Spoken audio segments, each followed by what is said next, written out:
It's time to open up the Book of the Month Vault. Hi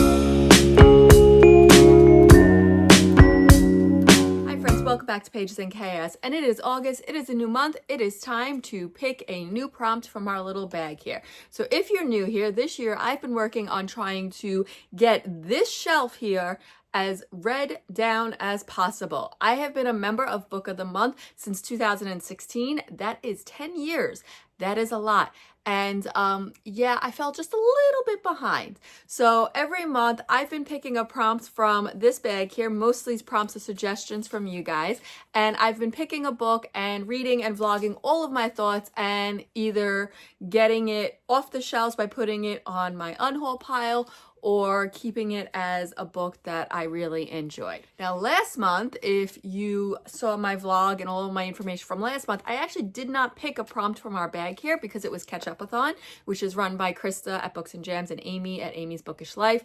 And they do this every year where they have a little readathon for 2 weeks where we work on catching up, hence the name, on our Books of the Month TBR. So let's pick a prompt and let's see what we get.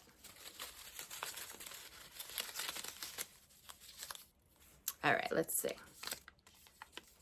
Ooh, 2021. So I'm going to look on my shelves to see what books I have from 2021 and see which one interests me. Apparently 2021 was a good reading month when it came to Book of the Month because I only have 4 unread books from that year. And it looks like 3 out of the 4 are thrillers. I must have been in my thriller era back in that year. So I don't know which one I am going to pick. I am going to do a quick look on either Storygraph or Book of the Month to see what the synopsis of each one of these are. And then I will maybe do a little try a chapter. I am going to say though, this one I'm not so sure about. How Lucky was a book that I picked, and Amy last month for Catch-Up-a-thon said that she did a try a chapter with this and she did not like this. And there are a lot of books that she reads that I like, that she likes. And we seem to, in some books, also, agree on the books that we don't like. So I'm not sure about this. I think what I'm going to do is just put this one aside and maybe I'll look at these and do try chapters on these 3 and pick my book from there. Okay, so first up is Rock, Paper, Scissors by Alice Feeney. And according to Storygraph, this says, who is it for? A reader who enjoys tense, atmospheric stories about the dark secrets and hidden lies that simmer beneath the surface of a marriage. And reading the description, I mean, it seems like a fairly short read, but I don't know. I might try a chapter, but I don't know if I'm in the mood for like a married couple with secrets thriller. So it says, things have been wrong with Mr. and Mrs. Wright for a long time. When Adam and Amelia went a weekend away to Scotland, it might be just what their marriage needs. Self-confessed workaholic and screenwriter Adam Wright has lived with face blindness his whole life. He can't recognize his friends or family or even his own wife. Every anniversary, the couple exchange traditional gifts, paper, cotton, pottery, tin, and each year Adam's wife writes him a letter that she never lets him read until now. They both know this weekend will make or break their marriage, but they didn't randomly win this trip. One of them is lying, and someone doesn't want them to live happily ever after. 10 years of marriage, 10 years of secrets, and the anniversary they will never forget. I don't know if I'm feeling this. We'll see what the other 2 are and how I feel about the synopsis, and we'll see. Maybe I'll do a try. Okay, so next up is Everything We Didn't Say by Nicole Bart. And this one says, for someone who enjoys atmospheric mysteries where long-buried family secrets and emotional drama collide. So this is a race to the finish family drama, following a mother who must confront the dark summer that changed her life forever in order to reclaim the daughter she left behind. Juniper Baker has just graduated from high school and was deeply in the throes of summer romance when Cal and Beth Murphy, a childless couple who lived in the neighboring farm, were brutally murdered. When her younger brother became the prime suspect, June's world collapsed and everything she loved that summer fell away. She left promising never to return to tiny Jericho, Iowa. Until now, officially she's back in town to help an ill friend manage the local library, but really she's returned to repair a relationship with her teenage daughter who's been raised by Juniper's mother and stepfather since birth, and to solve the infamous Murphy murders once and for all. She knows the key to both lies in the darkest secret that long ago summer night and that haunted her for nearly 15 years. This one sounds kind of interesting. So about 3.63 average on Storygraph. A lot of people are saying it's okay, sort of like a Lifetime movie. And then we got some 4-star reviews.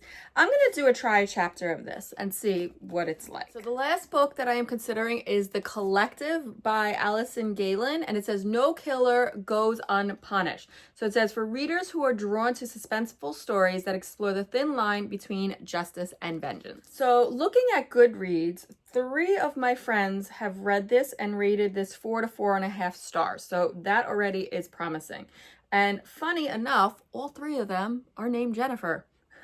A lot of them are saying there's a shocking twist, a good suspenseful book. So it's looking at the dark side of justice and the depths of a diabolical revenge in this propulsive novel of psychological suspense that melds the driving narrative of Then She Was Gone with the breathtaking twist of The Chain and the violent fury of Kill Bill. I like that. Just how far will a grieving mother go to right a tragic wrong? Camille Gardner is a grieving and angry mother whose 5 years after her daughter's death is still obsessed with the privileged young man she believes to be responsible. When her rash actions attract the attention of a secret group of women, the Collective, Camille is drawn into the dark web where these mothers share the wildly different stories of loss as well as their desire for justice in a world where privilege denies accountability and perpetrators emerge unscathed. Fueled by mutual rage, these women orchestrate their own brand of justice through precise, anonymous, complexly plotted, and perfectly executed revenge killings, with individual members completing specific and integral tasks in each plan. As Camille struggles to comprehend whether this role-playing exercise or terrifying reality, she must decide if these women are truly avenging angels or monsters.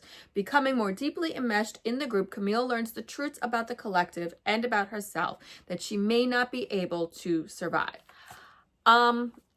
I think I've made my decision. I really don't think I'm going to do any try-it chapters. So The Collective is where I'm going to go this month. And it seems like it's going to be maybe a fairly quick read. Little less than like about 330 pages. And yeah, I'm very much interested in this. So The Collective is going to be the book that I do read for the month of August for the Vault prompt. Now, I am going to vlog my thoughts. It's probably going to be a little bit shorter than the last vlog that you watched because I'm only going to be reading one book. I might try to pick up one more book this month from Book of the Month specifically because I don't have a long TBR. And there is 1 or 2 books that I had on my list for July that I was going to try to get to, but I never did. And I might try to get to one of them. Make sure you check back at the end of the month to see all of my thoughts on The Collective and whether or not this was a good read or if this is going to go into my unhaul pile. Also, let me know down in the comments if you've read this book, what you think and all of your thoughts. I have seen so far a lot of good reviews. So I'm excited to get to this and see what all of these twists are. And if you're a little too shy to comment, but you just want to let me know that you were here, then leave me either some sort of red or black emoji down in the comments to match that great cover. Well, that's all I have for now. Bye.